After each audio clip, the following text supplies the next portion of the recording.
Hoje, vamos analisar a série animada Invincible, uma história sobre como o defensor mais poderoso da Terra se torna gradualmente sua maior ameaça. A história começa com um ataque. Dois gêmeos blindados, conhecidos como os Maulers, invadem a Casa Branca com um único objetivo: eliminar o presidente. Um deles é um clone do outro, já que ambos são gêmeos da engenharia genética que experimentaram até em si mesmos. A versão local da Liga da Justiça, os Guardiões do Globo, é imediatamente enviada para responder. Liderando a equipe está o Imortal. Ele vive há aproximadamente 1000 anos e, segundo o cânone deste universo, chegou a servir como presidente Abraham Lincoln. O esquadrão também inclui a War Woman, uma equivalente à Mulher Maravilha com uma arma enorme, o Darkwing, basicamente uma versão russa do Flash, o Homem Marciano, um alienígena verde capaz de mudar de forma, e a Green Ghost, que pode se tornar intangível. À parte está o fortão bigodudo Omni-Man, também conhecido como Nolan Grayson. Oficialmente não faz parte dos Guardiões, prefere trabalhar sozinho, e ainda assim é o herói mais poderoso do planeta, originário de outro sistema estelar. Após a batalha na Casa Branca, os heróis primeiro evacuam os civis para um local seguro, depois dão tudo de si, neutralizam os Maulers e os enviam para uma prisão especializada sob o Pentágono. Depois disso, somos apresentados à vida cotidiana do protagonista principal, Mark Grayson. Por fora, ele é um adolescente comum e fã de quadrinhos, mas em casa é o filho do próprio Omni-Man e de sua esposa Debbie. Quando Nolan volta para casa após o confronto com os Maulers, surge durante o jantar um assunto que preocupa ambos os pais. Mark, apesar de sua idade, ainda não manifestou as habilidades viltrumitas que seu pai possui. Eles estão preocupados, pois Mark é metade humano, o que significa que existe uma chance real de seus poderes nunca despertarem. No dia seguinte, Mark vai à escola como se nada tivesse acontecido. Pela conversa, fica claro que ninguém ao seu redor tem a menor ideia de quem é seu pai. Para todos, ele é um adolescente comum. Na escola, Mark percebe um valentão local pressionando uma garota, e apesar de saber muito bem como pode acabar, tenta defendê-la. Previsivelmente, leva um soco no rosto, e no final, é Amber quem salva a situação. Ela encerra o conflito de forma cortante e deixa claro que não é alguém com quem se mexa. Mais tarde, ela agradece a Mark em particular pela tentativa de protegê-la, mesmo que tenha custado seu próprio rosto. À noite, Mark vai para seu turno em um fast food local, e é aí que tudo muda. Enquanto leva o lixo, seus poderes finalmente despertam. Numa roubo de emoção, ele arremessa um saco de lixo praticamente para o espaço. Aturdido, volta para casa e durante o jantar compartilha com os pais que não é mais um humano normal. A reação do pai é fria no início, como se Nolan não estivesse preparado para ouvir essa notícia neste momento. Mas Debbie o incentiva suavemente e Nolan finalmente parabeniza o filho, prometendo começar o treinamento adequado já no dia seguinte. Naquela noite, Mark lembra do momento em que seu pai lhe revelou a verdade pela primeira vez. Omni-Man não é um super-herói terrestre, mas um nativo do planeta Viltrum. O planeta se assemelha à Terra em muitos aspectos, mas é habitado por Viltrumitas, humanoides na aparência, porém com força colossal e capacidade de voar. Uma brutal seleção natural rege sua sociedade. Os fracos são descartados, os fortes sobem. Os Viltrumitas que atingem a maturidade se espalham pela galáxia para ajudar outras civilizações. Nolan se ofereceu voluntariamente para se tornar o protetor da Terra, conheceu Debbie aqui e assim nasceu Mark, herdando uma parte do sangue Viltrumita. Percebendo que seus poderes estão prestes a se manifestar, Mark sobe ao telhado à noite para fazer um experimento. Ele realmente consegue decolar? A tentativa se transforma em caos. Ele é lançado em todas as direções, quase colide com um avião, é projetado quase para fora da atmosfera e, em determinado momento, perde a consciência. No entanto, em uma espécie de piloto automático inconsciente, consegue retornar e cair perto de sua casa. Na manhã seguinte, sem dormir e machucado, ainda assim comparece à sessão de treinamento prometida com seu pai. Nolan começa com o básico: decolagem correta, controle de velocidade, aterrissagem segura. Depois passa para exercícios de combate e demonstra de forma muito dolorosa que os inimigos não vão seguir as regras nem poupá-lo. Mark mal sobrevive a um único golpe do pai, o que abala seriamente sua confiança. O próprio Nolan admite depois para Debbie que o aparecimento dos poderes de Mark justamente agora desbaratou todo o seu plano. Ele não estava preparado para que o filho, de repente, se tornasse um participante ativo do grande jogo. Na escola, o valentão tenta humilhar Mark novamente, mas desta vez as coisas saem diferente. O corpo reforçado absorve o golpe, e o agressor acaba fazendo papel de bobo na frente de todos. Dentro de Mark, diante de tudo o que viveu, começa a crescer a raiva e o desejo de finalmente parar de ser uma vítima. Para liberar a tensão acumulada, Mark decide ir a campo. como herói pela primeira vez. Improvisa um traje primitivo caseiro, coloca uma máscara e sai à noite para patrulhar a cidade em busca de criminosos. Muito em breve se depara com Titan, um brutamontes de pele de pedra que trabalha para um chefe do crime local e sua gangue. Na briga que se inicia, Mark, agindo impulsivamente, consegue quebrar a armadura de pedra de Titã e derrubar os oponentes, mas o faz de forma desajeitada. Quebra fachadas de edifícios, derruba estruturas e causa uma tonelada de danos colaterais. Omni-Man observou este debut improvisado o tempo todo. Em casa, ele repreende duramente o filho pela irresponsabilidade e falta de plano. Mas Mark interpreta a crítica como desconfiança e tenta provar que está pronto para ameaças reais e que é hora de parar de tratá-lo como criança. Em vez de continuar a discussão, Nolan leva Mark a um conhecido seu, um talentoso figurinista chamado Art. Este artesão confecciona equipamentos para super-heróis, adaptando o design às suas habilidades e imagem. Como Mark ainda não inventou um nome de super-herói decente, Art lhe dá uma tarefa. Primeiro, definir um codinome e uma estética. Depois, voltar para o traje definitivo. De volta em casa, Mark tenta treinar no quintal, mas o que acontece é uma conversa sincera com sua mãe. Debbie percebe que seu filho está começando a se achar e já se compara com o pai. Ela explica, com suavidade mas firmeza. Seu objetivo não é se tornar uma cópia do Omni-Man, mas crescer para ser a melhor versão de si mesmo. Essas palavras ficam mais gravadas nele do que qualquer golpe do pai. Mais tarde, Nolan leva Mark a uma espécie de sessão de treinamento-terapia. Eles jogam beisebol usando super velocidade e voo, literalmente lançando a bola ao redor do mundo. Durante este jogo, seu pai mostra a Mark que ser herói não é apenas sobre a força dos golpes, mas também sobre resiliência, a capacidade de absorver os golpes da vida e não perder o ânimo. Para outros adolescentes, o beisebol é apenas um jogo, mas Mark, com suas habilidades, é obrigado a ver o mundo de uma perspectiva mais ampla. Tendo assimilado isso, ele finalmente forma sua nova identidade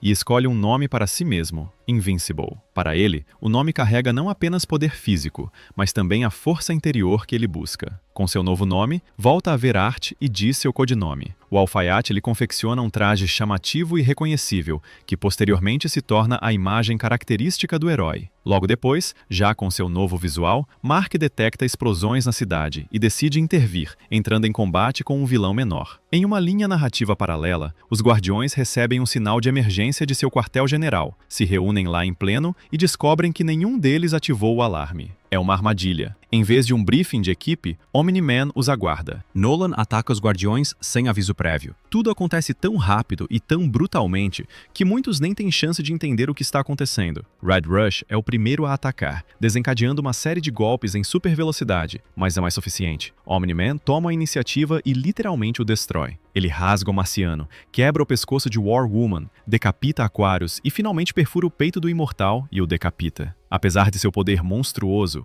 o próprio Nolan sofre danos graves e, ao final do massacre, cai inconsciente entre os corpos de seus antigos companheiros. O motivo do massacre permanece sem explicação. Nenhum monólogo de vilão, nenhuma justificativa, apenas sangue e choque. A Agência Global de Defesa, liderada por Cecil Stedman, chega ao local mais tarde. Eles encontram o quartel-general salpicado com sangue de heróis lendários e um Omni-Man mal-vivo. Os corpos dos Guardiões são evacuados em total sigilo, pois revelar a verdade neste momento significaria caos mundial. Enquanto isso, Debbie, em casa, começa a se preocupar com o desaparecimento do marido. Para não enlouquecer, ela mecanicamente prepara café, faz o café da manhã, tenta se agarrar à rotina diária, mas a ansiedade dentro dela só cresce. Quando Debbie está prestes a sair para procurar seu marido, um grupo de agentes do serviço de inteligência aparece na porta. Ela e Mark são levados a uma instalação secreta, onde veem Nolan pela primeira vez, deitado e conectado a máquinas. Cecil explica que Omni-Man foi encontrado inconsciente no local dos assassinatos dos Guardiões e que a agência está fazendo tudo o possível para estabilizar seu estado. O quadro real do que aconteceu no quartel-general é ocultado da família. Para a versão oficial, uma hipótese é oferecida. Um inimigo desconhecido e poderoso atacou a equipe e Omni-Man sobreviveu por milagre. Enquanto Debbie permanece ao lado do marido, Mark recebe um sinal sobre uma nova ameaça no centro da cidade e, sem hesitar, voa para lá com seu traje de Invincible. Ele se depara com outra invasão. Alienígenas, os Flexans, chegaram para conquistar a Terra. Em seu primeiríssimo confronto, Mark fere acidentalmente seu líder, mas rapidamente percebe que não consegue controlar o desenrolar dos eventos. Ele tenta salvar pessoas, tirar feridos debaixo dos escombros, mas a escala da destruição o esmaga. Em determinado momento, ele literalmente congela, não sabe quem pegar primeiro e a quem já não chegará a tempo de salvar. A situação é estabilizada com a chegada do Team Team, o grupo de jovens heróis. Se destacando entre eles está Atom Eve, que pode alterar a estrutura da matéria e remodelar objetos à vontade. Ela rapidamente assume o comando, redireciona Mark para a evacuação de pessoas específicas, enquanto ela mesma sustenta a linha de frente junto com os outros. A seu pedido, Mark carrega uma idosa para fora do epicentro e a entrega aos médicos, que mais tarde a levam ao Pentágono. No meio da batalha, o espectador também conhece o resto da equipe, o irascível Hex Explode, que pode transformar qualquer objeto pequeno em explosivo. Duplicate, que pode encher um cômodo com cópias de si mesma, e o frio e calculista Robot, que coordena as ações da equipe.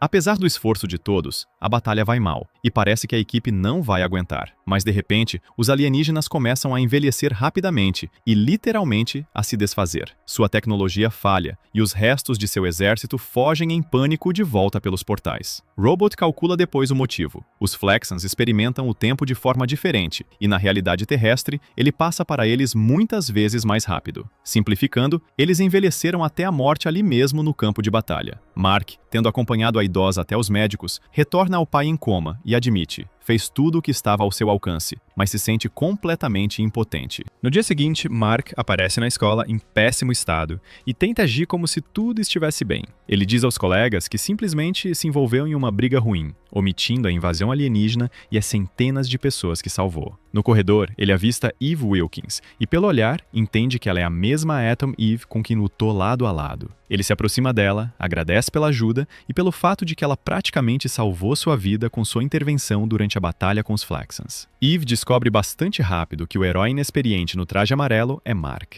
Eles se adicionam mutuamente nas redes sociais e ligam à tarde para conversar sobre o caos do dia anterior e as operações do Team Team em geral. Mark ouve pela primeira vez como jovens heróis percebem suas responsabilidades e entende que para ele isso não é mais apenas brincar de super-herói, é responsabilidade real. Eve o convida a passar pelo quartel-general da equipe para conhecer melhor o grupo e decidir se quer se juntar. Enquanto isso, no antigo quartel-general dos Guardiões, Cecil lida com as consequências dos assassinatos. A equipe técnica relata que pouco antes do massacre, alguém desativou os sistemas de vigilância e gravação, deixando lacunas nos dados exatamente nos minutos em que os crimes ocorreram. Cecil manda todos saírem da sala e convoca seu consultor não convencional, um demônio detetive chamado Damian Darkblood, mais conhecido como Darkblood. Esta entidade literalmente extrai memórias do sangue e dos vestígios na cena do crime. Ao tocar as manchas secas, ele vê fragmentos da batalha em questão de segundos e entende muito mais do que toda a equipe de analistas conseguiu em vários dias. Darkblood insinua a Cecil que não acredita na teoria do inimigo desconhecido, e as suspeitas começam a se voltar para Omni-Man. Cecil, sendo um pragmático, não se apressa em acusar oficialmente o herói mais poderoso do planeta. Se tudo se confirmar, ele não apenas terá que revelar a verdade ao mundo, também terá que encontrar uma maneira de parar Nolan. Mark, enquanto isso, chega com Eve ao quartel-general do Team Team. Lá ele conhece o resto, Hex, que instantaneamente mostra seu caráter fazendo piadas no limite. Duplicate, capaz de encher um cômodo com suas próprias cópias. E o frio e irracional Robot, que ocupa o papel de líder e tático. Descobre-se que Eve está namorando Hex, o que adiciona uma camada de desconforto ao ambiente. Robot explica que após o ataque dos Flaxans, ele construiu um sistema de alerta precoce, para que a equipe agora receba aviso antecipado de novas invasões. Ele também transmite o pedido de Cecil. Com os Guardiões fora de combate, o Team Team precisa assumir parte de suas responsabilidades, e Invincible, se concordar, pode reforçar o plantel. Mark, animado com a ideia de fazer parte de uma equipe, concorda sem muita hesitação. Mais tarde, ele conta ao pai que agora trabalhará não apenas sozinho, mas também junto com os jovens heróis. Nolan reage com cautela. Claramente não está animado com o fato de que seu filho está se aprofundando cada vez mais no trabalho de super-herói e fazendo isso sob o comando de outros. Em breve, o novo sensor de robô é acionado. Os Flaxans voltam a se infiltrar na Terra e desta vez se adaptaram ao fluxo temporal local e lidam bem com a cronologia terrestre. A equipe parte para interceptar a ameaça. No campo de batalha, o inimigo já se preparou. Há uma contramedida quase personalizada para cada herói. Robô é desligado com um pulso eletromagnético. Hex é atacado com seu próprio tipo de energia. Duplicate é neutralizada com armamento pesado. E Mark é coberto com uma mistura que endurece como concreto. O líder Flaxan está prestes a acabar com Atom Eve, quando Invincible, enraivecido e funcionando com pura adrenalina, se liberta de sua prisão, mostrando uma explosão de poder que ninguém tinha visto dele antes. Ele espanca o líder até quase matá-lo e acidentalmente quebra sua pulseira. Robô percebe que são exatamente esses dispositivos que os alienígenas usam para estabilizar seu tempo, e rapidamente elabora um plano. Usando uma onda de choque, ele inutiliza todas as pulseiras de uma vez. Os Flaxans começam a envelhecer rapidamente de novo e são forçados a fugir antes de morrerem no local. Após a luta, Rex, que antes tratava Mark com condescendência, é forçado a reconhecer sua força e posição na equipe. Mark, enquanto isso, fica sabendo que Omni-Man recuperou a consciência e receberá alta para ir para casa. De volta em casa, Nolan age como se nada incomum tivesse acontecido.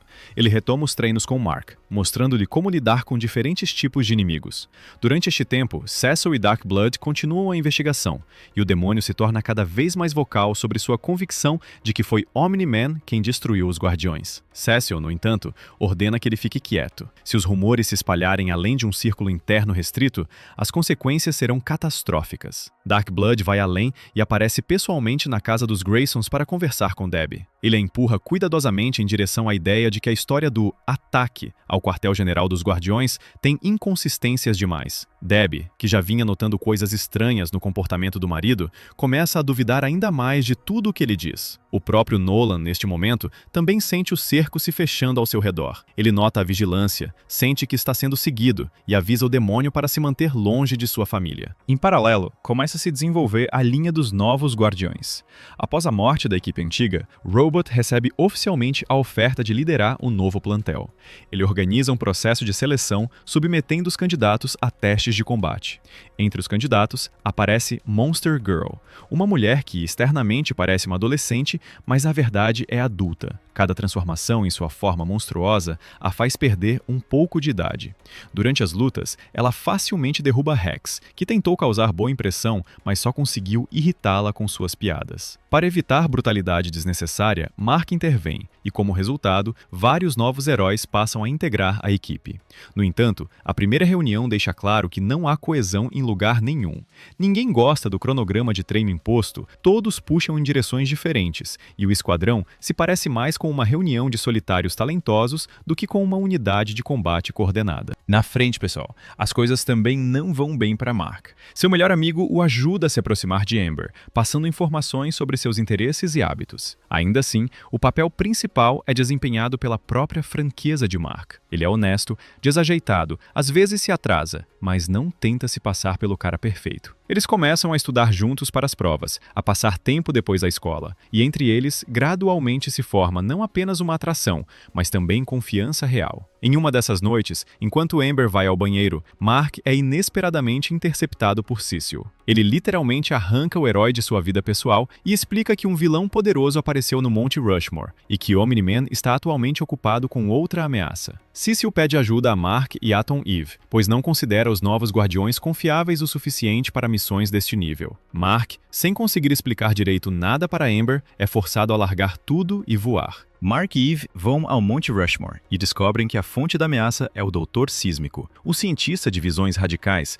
armado com geradores de terremotos nos pulsos. Ele declara que a humanidade está destruindo o planeta por si mesma e, portanto, ele precisa ser reiniciado, e começa a fazer os flancos da montanha desmoronarem, criando uma verdadeira tempestade sísmica. Mark se lança contra ele de frente, enquanto Eve tenta estabilizar as avalanches, reforçando a rocha e criando plataformas de ar. O doutor afunda o terreno até a lava, ameaçando transformar os arredores em uma catástrofe de escala regional. No final, através do esforço combinado, os heróis o forçam para o abismo incandescente, após o que a atividade sísmica se acalma. O vilão é oficialmente dado como morto, embora o espectador entenda que em histórias como essa, essas mortes raramente são definitivas. Mark, esgotado física e mentalmente, corre para casa esperando que Amber ainda não tenha ido embora. Ela, claro, está insatisfeita com seu desaparecimento, mas mesmo assim concorda em continuar o relacionamento, dando-lhe mais uma chance. Em paralelo, Omni-Man combate um gigantesco monstro Kaiju, que finalmente é neutralizado com grande dificuldade. Cecil ordena que o corpo não seja destruído completamente,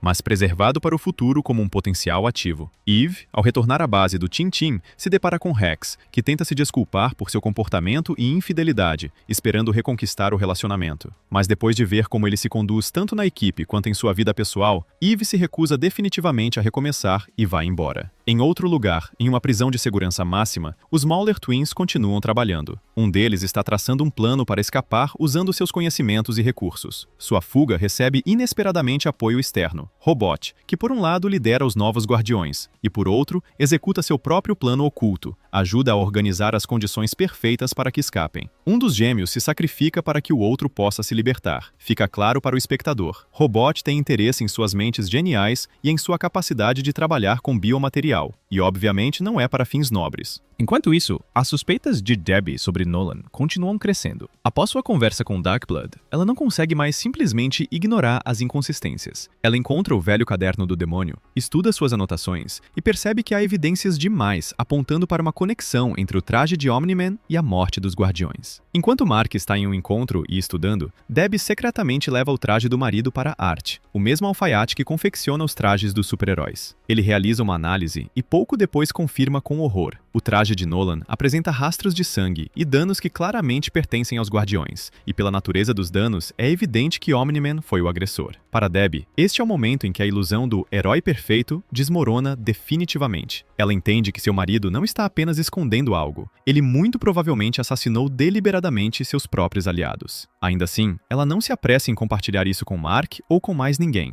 Primeiro, ela precisa sobreviver a este golpe sozinha. Cecil, por sua vez, percebe que Darkblood foi longe demais na investigação e está prestes a agir abertamente.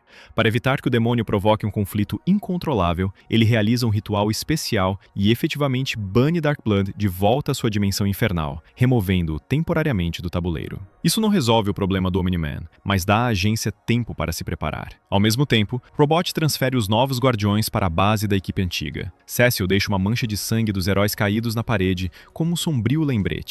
Lendas morreram aqui, e os novatos não têm o direito de encarar a missão de forma leviana. Conflitos pessoais continuam a ferver dentro da equipe, mas Robot, externamente frio e impassível, os dispõe pacientemente como peças em seu esquema mais amplo. O próximo grande bloco narrativo gira em torno de uma missão a Marte. Cecil informa os Graysons que a NASA está enviando uma expedição ao planeta vermelho e inicialmente quer atribuir a escolta ao Omni-Man, mas este recusa, argumentando que a Terra precisa dele aqui e que missões espaciais menores podem ser dadas a outro. Mark, querendo provar seu valor e se sentir um herói de verdade, se oferece voluntariamente para acompanhar a nave. Sua tarefa? Seguir a nave discretamente, proteger os astronautas e garantir que tudo corra bem. Antes do lançamento, ele compartilha a novidade com Eve, recebe dela algumas dicas sobre a situação com Amber, passa na casa da própria Amber, cobre sua ausência com a desculpa de uma viagem voluntária de 2 semanas, lhe dá um presente e promete voltar. Depois disso, parte para o espaço e, em modo de escolta invisível, segue a nave até Marte. Após pousar em Marte, os astronautas se põem a trabalhar em sua missão, enquanto Mark tenta ficar em segundo plano e não chamar atenção, observando-os à distância. Em determinado momento, ele realmente adormece de exaustão,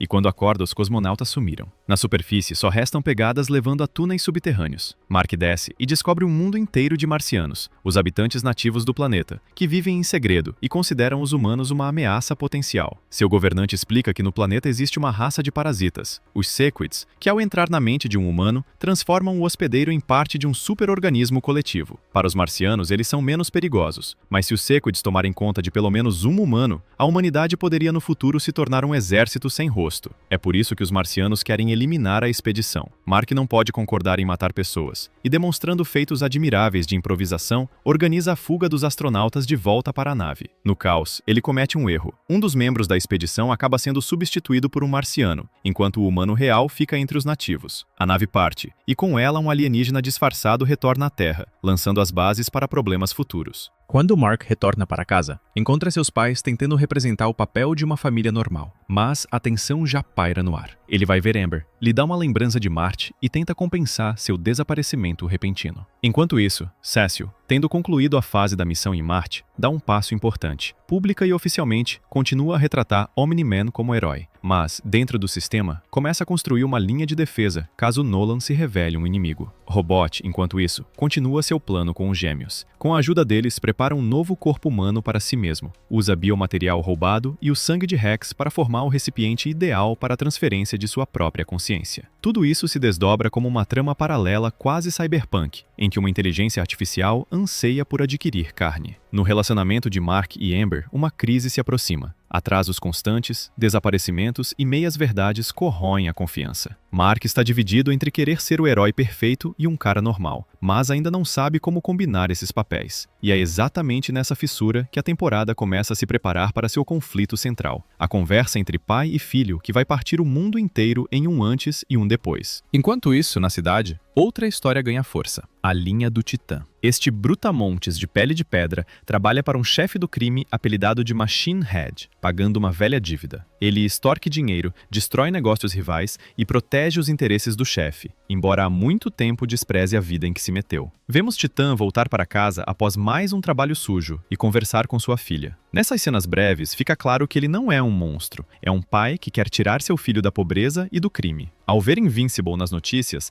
Titã percebe: se jogar bem suas cartas, o herói pode ser a alavanca que finalmente o ajudará a derrubar seu chefe. Para chamar a atenção de Mark, ele escreve o codinome do herói em luzes no telhado de um prédio. Mark, ao ver este sinal, voa até o local e se encontra cara a cara com Titã.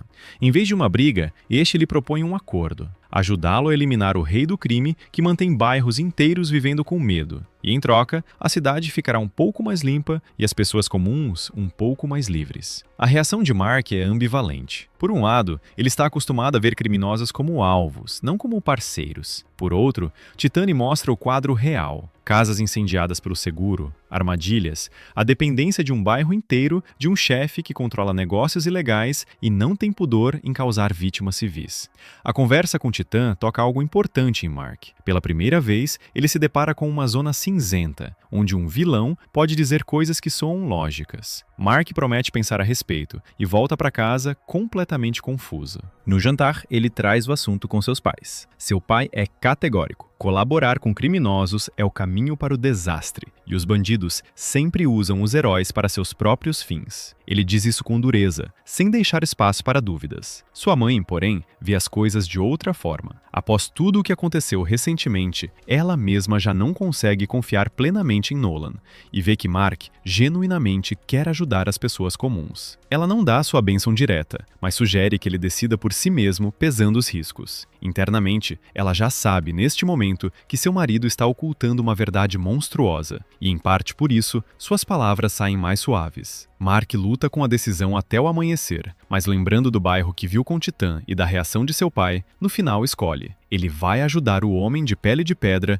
a se libertar da subordinação e, ao mesmo tempo, aliviar a cidade de parte da pressão criminal. Na escola, o drama pessoal continua em paralela. Eve informa que saiu de casa e está tentando encontrar seu próprio caminho fora da equipe e fora do relacionamento com Rex. Amber lembra Mark de que eles combinaram de fazer voluntariada em um abrigo e pede que desta vez ele não se atrase. Eve, notando a tensão entre eles, diz a Amber em uma conversa privada que Mark realmente se esforça e não a ignora de propósito. Ele simplesmente some constantemente por assuntos importantes, dos quais não pode falar. É uma espécie de cobertura leve para seu amigo, mas Mark, no final, ainda escolhe a operação criminal com Titã em vez do abrigo. Eles planejam cuidadosamente o assalto ao covil de Machine Head. Titã neutralizará temporariamente o assistente teleportador do chefe para privá-lo dessa vantagem crucial, enquanto Invincible deve assumir o poder de fogo principal. O plano funciona apenas pela metade. Titã e Mark invadem a sede do chefe, mas logo fica claro que este se preparava para exatamente esse cenário há muito tempo. Um chip em sua cabeça elevou sua inteligência a um nível extraordinário. Ele calculou inúmeros cenários e preparou um plano B. O teleportador que não conseguiram controlar entra em cena, trazendo consigo um esquadrão inteiro de mercenários com habilidades variadas. Uma luta brutal se inicia, na qual Mark sofre ferimentos graves. Ele é literalmente despedaçado, quebrado e arremessado pela sala. Os novos guardiões chegam para ajudar, mas também são recebidos sem muito respeito. A besta, uma criatura de força colossal, quase mata Mark, Monster Girl e Samson.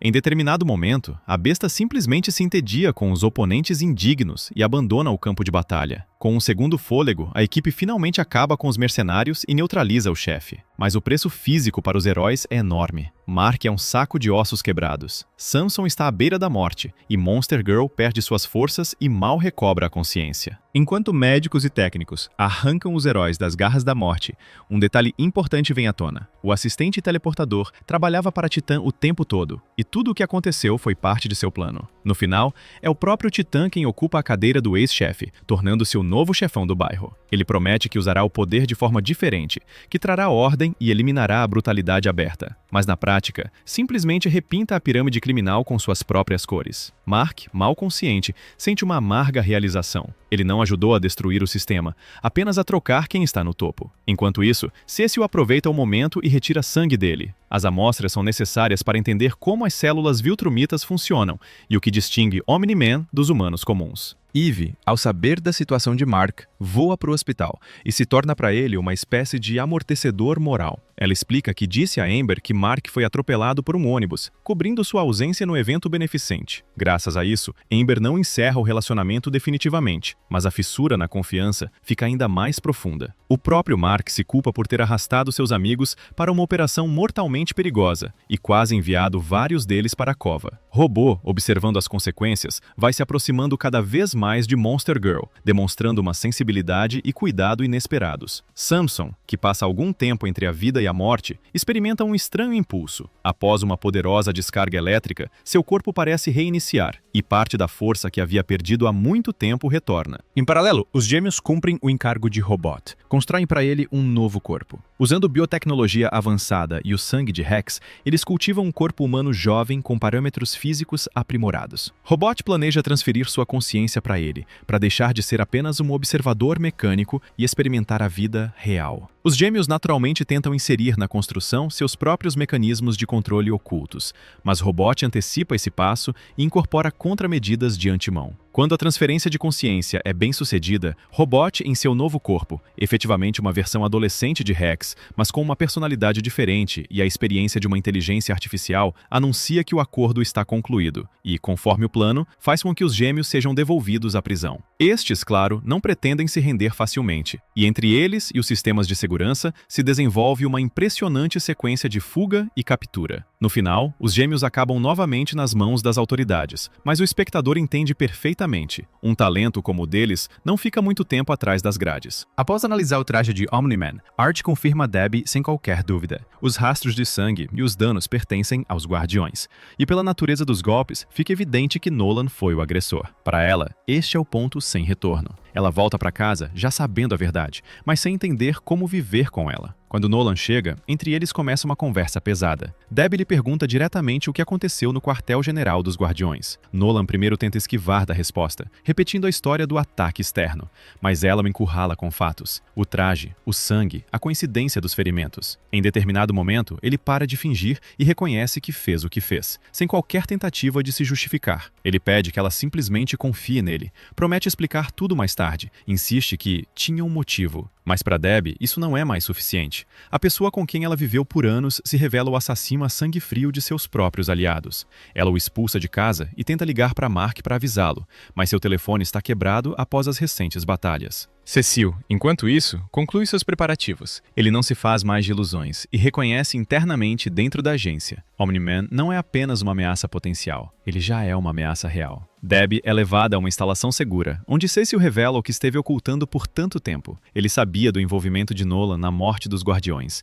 mas estava ganhando tempo, tentando entender seus motivos e encontrar formas de detê-lo caso a situação saísse do controle. Agora que até a esposa do herói sabe a verdade, a decisão está tomada. É preciso se preparar para um confronto direto. Nolan, enquanto isso, volta para casa e encontra agentes de vigilância lá. Ele os elimina sem hesitar, tanto dentro da casa quanto no prédio adjacente onde ficava o posto de escuta. Donald, o braço direito de Cecil, se explode junto com a casa numa tentativa de pelo menos atrasar Omni-Man. Isso não mata Nolan, mas mostra o quanto Cecil está disposto a fazer sacrifícios. Omni-Man, percebendo que agora é abertamente considerado um inimigo, voa para fora à procura de Mark. Enquanto Nolan elimina a equipe de vigilância, Mark retorna de uma viagem universitária com William e Amber. Amber está definitivamente cansada dos constantes desaparecimentos de Mark e de suas mentiras, e está praticamente pronta para encerrar o relacionamento. Em determinado momento, momento, percebendo que está perdendo-a, Mark tira a máscara e admite abertamente que ele é o Invincible. A reação de Amber não é a que ele esperava.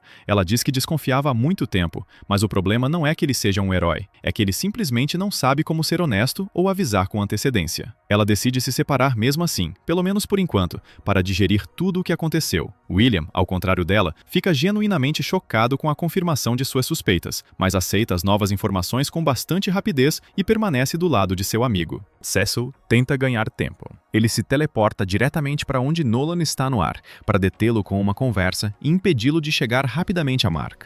Entre eles, ocorre uma breve troca de palavras que deixa claro: Cecil vê em Nolan não um aliado, mas uma bomba relógio, e agora ele coloca em funcionamento todas as reservas disponíveis. Enquanto trocam palavras, Cecil implanta sequencialmente todos os recursos preparados contra Omni-Man. Primeiro, 3 ciborgues modernizados construídos com a tecnologia de Sinclair. Eles partem para o ataque e conseguem até conter Nolan por um tempo, causando-lhe danos reais, mas contra um Viltrumita genuíno não é suficiente. Ele os despedaça. O próximo movimento, o mesmo Kaiju com quem Nolan já havia lutado antes. A GDA turbinou o monstro com estimulantes, tornando-o mais resistente e agressivo. O Kaiju literalmente paira sobre a cidade, arremessando edifícios e força Nolan a travar uma batalha pesada. Isso finalmente dá a Cecil os minutos extras que precisa para avisar Mark, explicar-lhe a dimensão do ocorrido e direcioná-lo para onde o conflito principal está se desenrolando. Mark, ainda processando a separação de Amber e a viagem difícil, entra em contato com Eve e descobre que um ataque via satélite foi lançado contra Nolan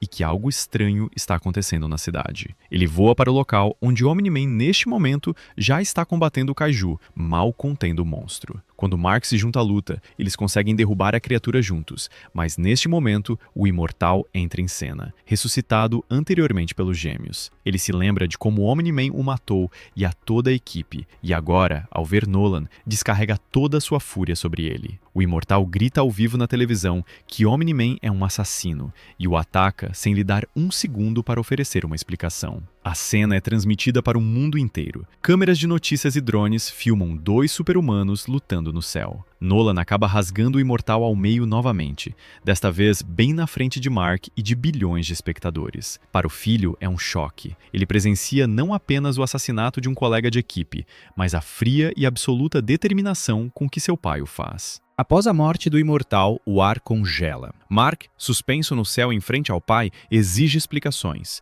Quer acreditar que alguém está controlando Nolan, que é uma manipulação ou controle mental. Nolan, entendendo que não faz mais sentido esconder nada, conta ao filho pela primeira vez abertamente quem realmente são os Viltrumitas e qual é o verdadeiro propósito de sua missão. Ele explica que Viltrum não é simplesmente uma civilização de nobres protetores. É um império construído sobre a seleção dos mais fortes. Os fracos foram simplesmente exterminados há muito tempo, deixando apenas a elite. Quando ele cresceu, os Viltrumitas já eram a raça dominante e haviam decidido não apenas ajudar outros mundos, mas submetê-los ao seu poder. O plano de conquista não se baseava em uma única invasão massiva, mas em uma dominação lenta e sistemática. Seus melhores oficiais eram enviados a diferentes planetas para se infiltrarem como protetores, ganharem confiança e depois prepararem o terreno para a anexação ao Império. A Terra é exatamente esse tipo de alvo, e Nolan foi designado como seu curador. Mark, ao ouvir tudo isso, fica horrorizado. Para ele, a Terra é seu lar. Os amigos, sua mãe, a garota que ama, cada momento pequeno e grande de sua vida. Para Nolan, segundo suas próprias palavras, é simplesmente uma civilização que precisa ser elevada a um novo nível, mesmo que para isso seja necessário apagar milhões de vidas. Ele assegura ao filho que para um Viltrumita, a vida humana é curta demais para ter peso real, e que em algumas centenas de anos, provavelmente não restará ninguém dos atuais conhecidos de Mark. Há o cinismo do Imortal em sua lógica. Ele oferece ao filho uma perspectiva longa, o incita a abandonar a sentimentalidade e se colocar do lado dos fortes. Mark recusa. Ele diz que não consegue ver as pessoas como material descartável. Conhece de perto suas fraquezas, mas também seu valor. Ele rejeita o argumento da brevidade da vida. Ao contrário, é justamente porque o tempo é limitado que ele tem significado. Nolan, vendo que os argumentos não funcionam, passa para as ameaças e declara claramente: se Mark se colocar no caminho do Império, será um inimigo. O que se segue é uma das lutas mais brutais da temporada, o combate entre pai e filho. No início, Nolan está em modo pedagógico. Golpeia com força, mas parece guardar algo em reserva, esperando que Mark quebre mentalmente. Ele arremessa o filho contra edifícios, o atravessa por arranha-céus, demonstrando o quão enorme é a diferença em experiência e força bruta. Mark tenta conter a destruição, desviando os golpes das pessoas na medida do possível, mas é quase impossível. Em determinado momento, Nolan literalmente usa seu filho como ariete. Voando com ele através de um vagão de metrô, mostra deliberadamente o quão facilmente corpos humanos se transformam em manchas de sangue quando colidem com carne viltrumita. É uma cena em que Nolan faz uma pergunta não com palavras, mas com ações. Ainda quer morrer por eles? Apesar da brutalidade do que acontece, Mark não recua. Ele não tanto vence, quanto simplesmente se recusa a quebrar, levantando cada vez que o pai o arremessa contra outra cidade, montanha ou prédio. Eles acabam em Chicago, e lá a destruição atinge seu auge. Bairros inteiros são reduzidos a escombros, milhares de pessoas morrem pelas consequências diretas e indiretas de sua luta. Nolan espanca seu filho até transformá-lo em uma máscara ensanguentada. Quebra dentes, parte ossos, enquanto grita que Mark está desperdiçando uma vida potencialmente infinita em criaturas insignificantes. Em determinado momento, olhando para seu filho espancado, mas ainda sem se render, Nolan começa a se lembrar de como Mark era criança. Os primeiros passos, as primeiras brincadeiras, os momentos familiares que um dia considerou perda de tempo. Essas memórias se sobrepõem à imagem atual. Um garoto surrado que, apesar de tudo, quando olha, ainda vê não um monstro, mas seu pai. Quando Nolan, mais uma vez, quer saber o que restará a Mark em 500 anos, se ele virar as costas ao Império, o filho mal consegue articular. Ainda terei você. Essa frase simples penetra a armadura do pragmatismo viltrumita, mais fundo do que qualquer golpe. Nolan entende que, por mais que tenha se convencido de que a família era apenas uma cobertura para a missão, durante os anos de vida na Terra, ele de fato se apegou a Debbie e a Mark. Ele está dividido entre seu dever para com o Império e o que realmente sente, mas no final não consegue matar seu próprio filho. Com lágrimas nos olhos, incapaz de continuar nem a luta, nem a conversa, ele voa para longe. Não apenas da Terra, mas de todo o sistema estelar. Cício registra que Omni-Man deixou o sistema solar e não retorna. O mundo fica em choque. O maior herói do planeta se transformou diante de todos em sua maior ameaça e depois desapareceu no espaço. Mark, mal vivo, é recolhido pelos serviços de emergência. Ele é tratado em uma instalação secreta, enquanto os novos guardiões desembaraçam as consequências do desastre, salvam sobreviventes e ajudam a tirar pessoas dos escombros. O sangue da equipe antiga é finalmente lavado das paredes do quartel-general original, um símbolo de que os jovens heróis se tornaram uma unidade de combate de pleno direito e agora carregam de verdade a responsabilidade pelo planeta. Cecil visita Mark e lhe diz diretamente: ele fez o impossível. Não foi uma vitória, mas deteve alguém que mais ninguém conseguiria sequer frear. Ele oferece a Mark o lugar de seu pai como o principal protetor da Terra, mas Mark ainda não está pronto para assumir um status desse tipo. Após receber alta, Mark volta para casa com Debbie. Ela está destruída, mas de pé,